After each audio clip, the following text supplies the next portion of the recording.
بسم الله الرحمن الرحيم.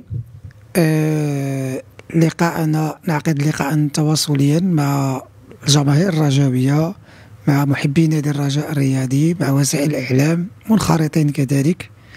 في البداية سنة هجرية سعيدة 1445 بالصحة والسلامة للشعب المغربي وللجميع. قبل الحديث عن المستجدات الأخيرة والتطورات وما يعيشه نادي الرجاء الرياضي منذ قدوم المكتب المديري الجديد، أود في الأول على أنني نتكلم عن الأحداث الأخيرة ديال المقابلة ديال نادي الرجاء الرياضي والنهضة البركانية.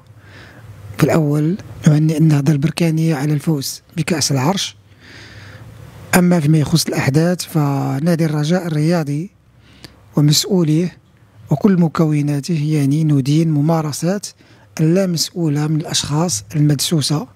وعندما نقول مدسوسة فإننا نعرف جمهور نادي الرجاء الرياضي، الجمهور الوطني، الجمهور الغيور على الكرة المغربية وعلى الراية الوطنية. الناس المدسوسة أو الأشخاص المدسوسة وسط الجماهير الهدف ديالها كان هو خلق الفتنة وخلق البلبلة، وكذلك إعطاء واحد الصورة غير مشرفة للجماهير الرجاوية. وبالتالي احنا يعني كنادي يعني مسائل على أننا يعني كنقولوا على أن يجب احترام القانون ويجب احترام كذلك المؤسسات. وعندما نقول مؤسسات نخص بالذكر الجامعة الملكية المغربية والرئيس الجامعة الملكية وأعضاء الجامعة الملكية المغربية لكرة القدم. حنا كنعرفوا بأن الدور كبير اللي لعبته الجامعة واللي لعبوا فوزي القجع في تطوير كرة القدم المغربية، في تطوير الأندية المغربية. ما جاء به منذ انتخابه إلى اليوم فهو شيء يشرف، آخرها الانتصار في الكاف والانتخابات الأخيرة. وبالتالي فاحنا يعني ميمكنش نكونوا جاحفين ونكونوا كنتكلموا بأشياء يعني غير صحيحة وغير موجودة، خصوصا أن جماهير أو بعض الناس أو بعض المكونات في نادي الرجاء الرياضي دائما كتتكلم على المظلومية، ودائما كتتكلم على أن هناك أشياء تحاك ضد نادي الرجاء الرياضي. نادي الرجاء الرياضي احنا إذا كنا انهزمنا في مناسبات أو في مقابلات فيجب تحمل المسؤولية كمسؤولين كلاعبين كطاقم تقني، ونقولوا احنا انهزمنا بكل روح رياضية. اليوم نادي الرجاء الرياضي بمكوناتها أعيدها وأكررها يجب احترام القانون، يجب احترام المؤسسات. أما التصرفات الغير مسؤولة أو المسائل أو الشغب فهذا لا يمت بالرياضة ولا يمت بالروح الرياضية بصفة. مستجدات نادي الرجاء الرياضي هو أننا منذ انتخابنا كرئيس مكتب مديري يعني عشنا واحد الظروف اللي هي صعيبة، وعشنا واحد الظروف اللي هي نقدروا نقولوا بأن تصعب علينا حنا كمكتب مدير أننا ننجحوا، ولكن يعني بحكمة وبإرادة وبعزيمة أعضاء المكتب المديري مشكورين على المجهود اللي كيقوموا به. اليوم كاين واحد التحول كبير في نادي الرجاء الرياضي بناء على المسار اللي سطرناه منذ انتخاب ديالنا كرئيس النادي والمكتب المديري. اليوم تكلمنا على تصحيح المسار، تكلمنا على الهيكلة الإدارية وحنا نشتغل على ذلك، الهيكلة المالية وأنا غادي نتكلم فيها بتفاصيل، والهيكلة التقنية بما فيها الفريق الأول والفئات السنية الأخرى. فيما يخص الفريق الأول كتعرفوا بأن منذ مجيئنا حنا كمكتب مديري والتحديات اللي لقينا والصعوبات لقينا بأن الطاقم التقني فهو يعني في صحية ظروف صحية كاين غير مواتية للعمل.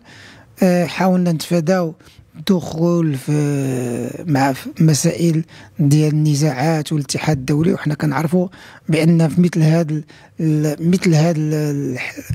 هاد الملفات فدائما الاتحاد الدولي دائما كيمشي عند المدرب واللاعب. ما بغيناش نديروا بحال اللي كيديروا الناس اخرين، يعني تمشي النزاعات وتمشي الفيفا وتكون احكام كبيره وقاسيه على النادي. حاولنا نعالجوا الوضع او الموضوع بحكمه ورزانه. تم توقيع واحد البروتوكول مع مدرب الفريق اما الطاقم التقني فهو توصل بجميع المسائل ديالو او الامور ديالو الماليه كامله، تقريبا 100 مليون اللي خدا الطاقم التقني، والمدرب كذلك تقريبا خدا نفس الشيء، بالاضافه الى اشطر اخرى يخدم في مناسبات يعني قادمه ان شاء الله.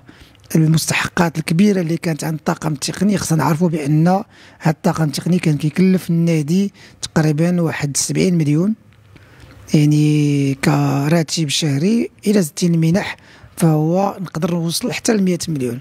اذا في الاطار الاستراتيجيه ديالنا جديده من غير المسائل التقنيه، فكان من الضروري على اننا نشوفوا طاقم تقني اخر يوازي ويواكب الطموحات لا التقنيه ولا الماليه. تم ذلك بالفعل، والنادي يعني غير في هذا الملف بوحده فوضع رانا اشاره هذا الطاقم التقني تقريبا اكثر من 200 مليون كما قلت. التحديات اللي جات من بعد هو الطاقم التقني الجديد، هل واش نوقعوا معاه الان او نخليه حتى من بعد. التوقيع ديالنا او يعني الطريقه باش بغينا نعالجوا الوضع هو اننا عندنا مقابله ديال النصف نهائي ديال كاس العرش ضد نادي الوداد الرياضي، وعندنا ان شاء الله كنا كنقولوا الى دزنا النهائي مباشره بعد ذلك كاينه كاس العربيه. اذا كان الاختيار على اننا نتعاقدوا مع مدرب تقني وطاقم تقني في ذاك الوقت، اولا للتعرف على محيط النادي، التعرف على اللاعبين، وخصوصا اننا نوجهوا فريق تنافسي ويوازي طموحات النادي والجماهير للسنه المقبله، خصوصا اننا ضمن الاهتمامات ديالنا واننا نكونوا في المرتبه الاولى في البطوله الاحترافيه للموسم القادم وكاس العرش بطبيعه الحال، لان هذوما الواجهات اللي غادي نلعبوهم لحد الساعه. اليوم تعاقدنا مع المدرب بعد ما جاتنا عده ديال بزاف ديال لي سيفي اللي كانوا جاو، وتم التوقيع مع مدرب الماني اللي الراتب الشهري ديالو هو والطاقم التقني اكثر من نصف ما كان يتقاضاه الطاقم التقني القديم. هذا ما كيعكسش المستوى التقني، ولكن المدرب يعني نقدر نقول لكم الحالي كان كيتقاضى 100 مليون في الشهر في جنوب افريقيا، وكان كيتقاضى اكثر من ذلك في فريق روسي، ولكن هو يعني الطموح ديالو بغى يجي للنادي كبير، وخصوصا عرف الجماهير اللي كاين عند نادي الرجاء الرياضي والمتابعه. اذا قال لنا البروجي ديالي سبورتيف اكثر من البروجي ديال الفلوس، وبالتالي تماشى مع الخطه اللي كنا حنا راسمين. تعاقدنا معاه الحمد لله، الامورات معاه جيده. الطاقم التقني اللي معاه 6 ديال الاشخاص، ولكن حنا كنا اتفقنا مع واحد الباكيج معين يجيب معاه 10 يجيب معاه 6 يجيب معاه 8، المساله كلها فهي داخله في ذاك لو باكيج. قلنا حنا المدرب عطينا الصلاحيه الكامله للتعاقدات. عندنا لاعبين يعني بالمناسبه اللي هما حاليين تقريبا يعني، وهذا صعيب يكون فريق محترف 72 لاعب، وهذا شيء يعني ما اي واحد كتقول له بان فريق احترافي عندهم 72 عقد احترافي يعني الا وكي يعني كيتصطدم بهذا الواقع المرير اللي هي مساله جات تراكمات ديال السنوات السابقه. اذا عندنا تعاقدات. دابا حنا اليوم كنتكلموا غير على الشق ديال الفريق الاول، لان الاغلبيه كيتكلموا على الفريق الاول، وغنتكلموا فيه باش يعرفوا حتى الراي العام شنو هي العوائق اللي كاينه عندنا حنا كمكتب مديري. طاقم تقني جبناه جديد، عندنا 72 عقد احترافي، عندنا واحد المجموعه ديال واحد اللاعبين. صراحه الامور اللي كانت في الفريق الاول فهي امور لا تشرف بتاتا نادي الرجاء الرياضي. ما كاينش انضباط، ما كاينش تعاون، كاين انفلاتات كبيره، كاين جروبات، هادشي كله كنا كنشوفوا هذا. حاولنا ما امكن كمكتب مديري ان نتجاوزوا هاد الصعوبات ونحاولوا ندخلوا اللاعبين بواحد الجو، خصوصا كانت عندنا مقابله ديال النصف النهائي. استطعنا في واحد الظرف وجيز اننا نخلقوا واحد الجو ونخلقوا واحد المجموعه متجانسه، واللي كان شد معنا الطريق راه شد معنا الطريق، واللي كان مشى راه مشى. هذه مساله حنا مع الطاقم التقني لعبنا الدور هذا وحاولنا واستطعنا في لحظات على اننا نديروا هذه الفكره عند اللاعبين ديالنا.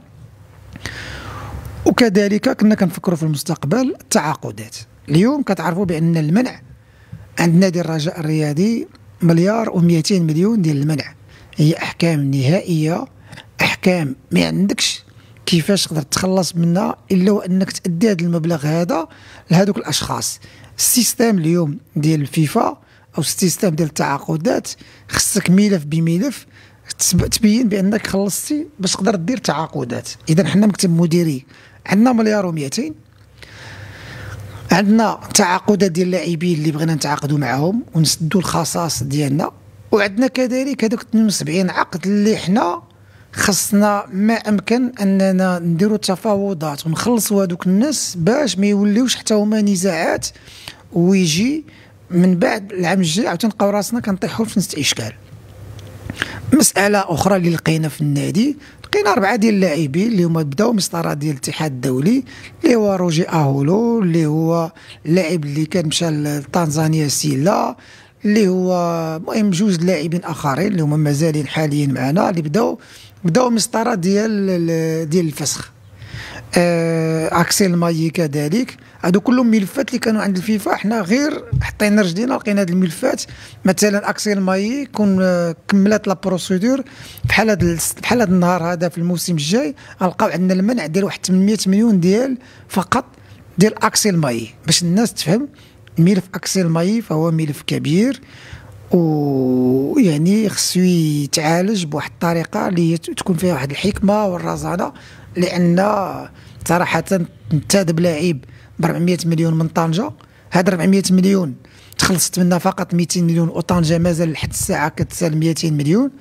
وكذلك اللاعب عنده 300 مليون في 400 مليون بالاضافه الى المبلغ ديال هاد السنه.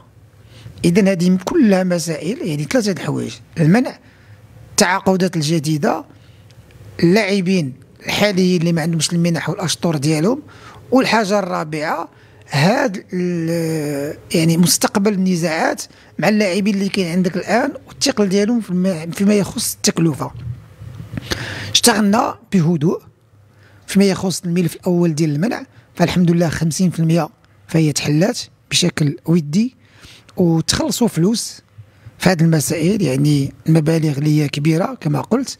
اليوم فقط بقى عندنا الاشكال في واحد 6 مليون درهم، وحنا كنحاولوا ما امكن على اننا نتغلبوا على 6 مليون درهم باش باش اللاعبين ديالنا في الوقت المحدد يكونوا جاهزين باش يلعبوا في نادي الرجاء الرياضي، وان شاء الله غادي يكون خير في هذه المساله. المساله الثانيه هي التعاقدات. اليوم التعاقدات يعني ما يمكنش نديروا تعاقد من اجل التعاقد. اليوم الى غنتكلموا على الفريق الاول فعندنا 45 عقد، وإلا غنتكلموا على 45 عقد بما فيهم اللاعبين اللي راجعين من اعاره. ونعطي مثال بسيط، يعني مركز ديال الظهير الايسر عندنا فيه 5 ديال اللاعبين، يعني ارير غوش عندنا 5، ارير دروا عندنا 5. هاد الخمسه وهاد الخمسه يعني بوحدهم 10 كلهم كيتخلصوا اقل منحه سنويه فيها 50 60 مليون. اللاعب اليوم الا بغيتي تصيفطو كيقول لك اعطيني الفلوس ديالي وخلصني في السنه الجايه عاوتاني.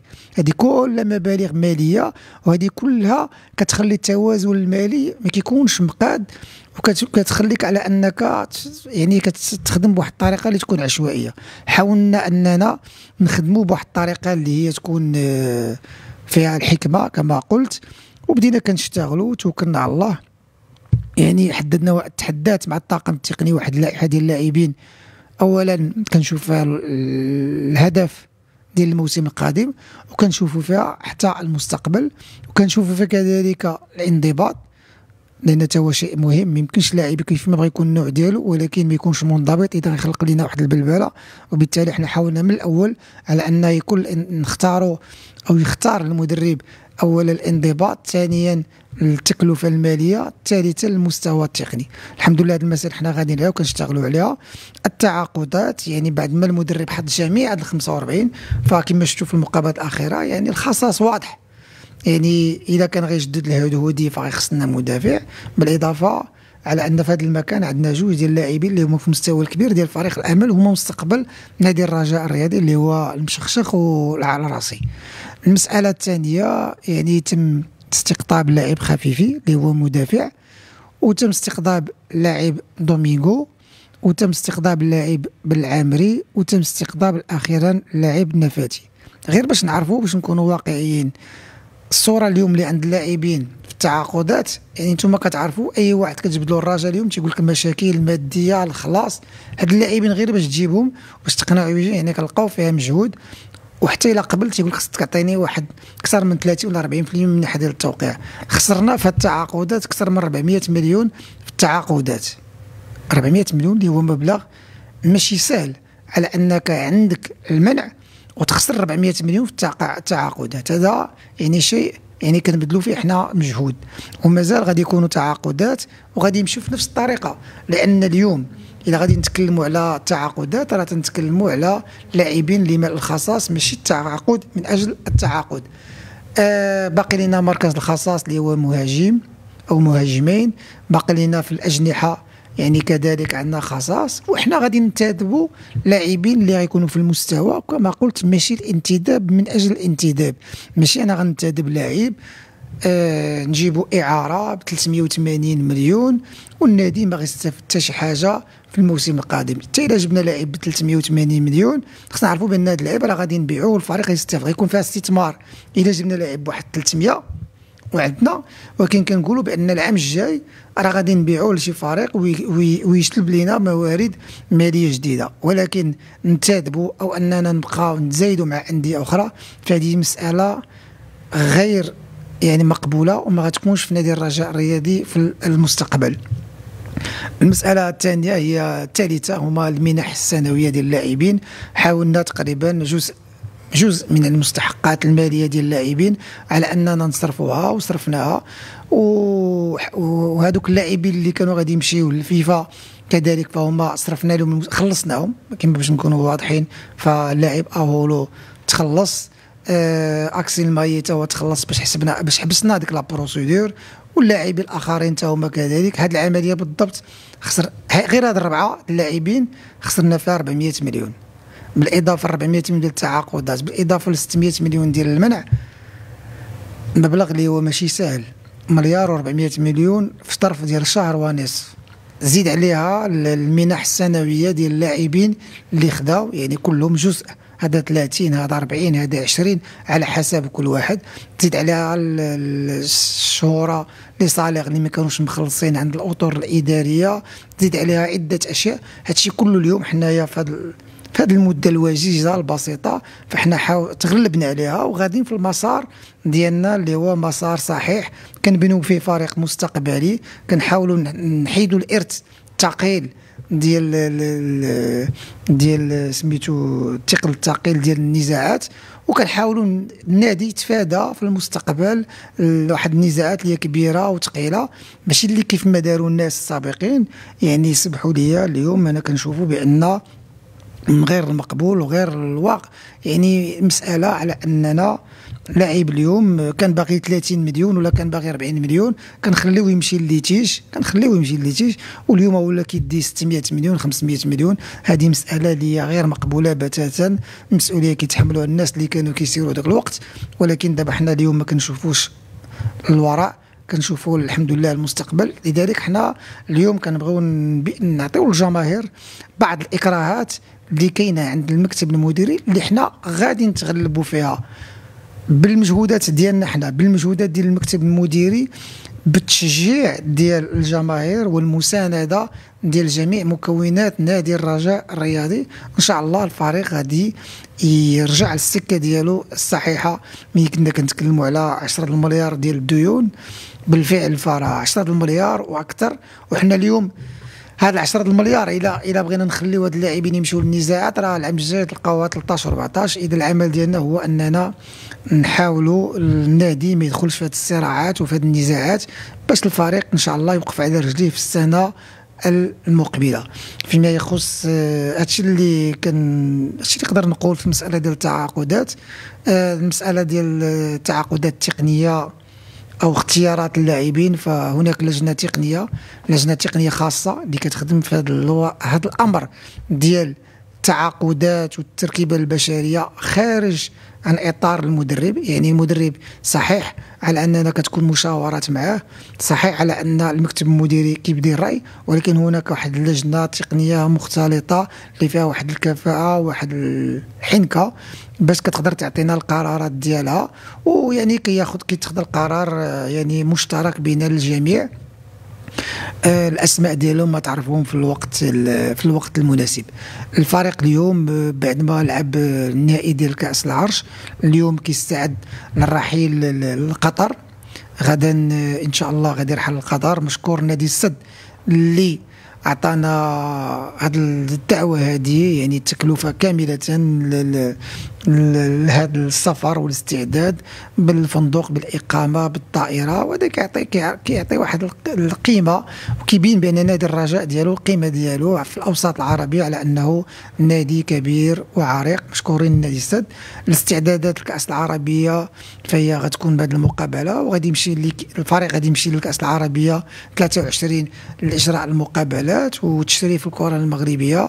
وكما قلت فالهدف ديالنا اولا نشرفوا الكره المغربيه، ولكن ماشي على حساب على اننا نكونوا منهكين بدنيا وما نستعدوش للبطوله اللي هي الهدف الكبير عندنا حنا، هي البطوله الموسم القادم وكاس العرش. مسائل اخرى تقنيه، المدير التقني سيتم تعيينه في وقت يعني من القدام. المسؤولين عن المدرسه، المسؤولين عن الاكاديميه، حنا نشتغل على هيكله يعني شامله فيما يخص الشق الاداري. فتم تعيين عده اطر في نادي الرجاء الرياضي، لان يجب تقويه المؤسسه، يعني مؤسسه نادي الرجاء لازم تقوى. واليوم الحمد لله هناك شباب وشابات اللي كيشتغلوا خدامين بكل تفانين، مشكورين لانهم كيديروا واحد العمل كبير. نتمنى حد موفق نادي الرجاء الرياضي، ونتمنى من جماهير نادي الرجاء الرياضي الدعم. ونتمنى على ان اليوم غير باش نوضح اكثر واخا غنرجع ان صوره النادي يعني في مثل الاحداث اللي وقعت في بركان، فاحنا كان عندنا مستشير في كاس العرب اللي هو يعني كان عاطي واحد المبلغ اللي هو كبير اكثر من 200 مليون، كان عاطي في 3 ديال المقابلات. يعني ملي كان عندنا العقد غادي يتوقع يوم الاثنين، يعني بعد مورا ديك الاحداث ومورا ما سمعوا هاد الناس، فهما تراجعوا على هذا الاستشهاد، على يعني تراجعوا على باش ياخذوا باش يعطيونا هذا السبونسور هذا. وحنا كنتفاهموا لان ما كاينش شي واحد كيبغي يربط الاسم ديالو بالشغب، ولو انك تقول له راه مندسين او بعض المحسوبين. ولكن يعني حنا مستقبلا بغينا الجمهور ديالنا يكون ذكي، يستعمل الذكاء ديالو. حنا عارفين ان جمهور الرجاء هو ذكي، باش مثل هذه التصرفات الغير رياضيه والتي لا تليق باسم نادي الرجاء لانها ما تكررش. حنا اليوم نادي الرجاء الرياضي بلاعبين بتقنيين غنديروا كل شيء، اللي علينا باش الفريق يرجع للسكه ديالو الصحيحه، باش الفريق يكون في واحد الحله جديده. ولكن الجمهور كذلك لازم تا هو خصو يدعمنا ويساندنا. الدعم المسانده ماشي هي انك تقول لهم حنا ندعمك او نساندك، ولكن الدعم هو يكون الشغب. صورة الفريق دائما تكون في واحد الحله اللي هي مزيانه وتكون ممتازه. نجدد يعني ماشي اعتذار، ولكن نجدد يعني كان اولا نبغي نشكر، نسيت ما تكلمت على السلطات ديال مدينه الرباط والسيد الوالي السيد يعقوبي على المجهودات الكبيره اللي قام بها يوم المقابله. وكان كان تواصل دائم في الصباح، والجماهير جات مع 8 الصباح. نشكروا السيد الوالي ونشكر السلطات المحليه والسلطات الامنيه والوقايه المدنيه والجميع على الدور الكبير اللي قاموا به في المقابله ديال كاس العرش.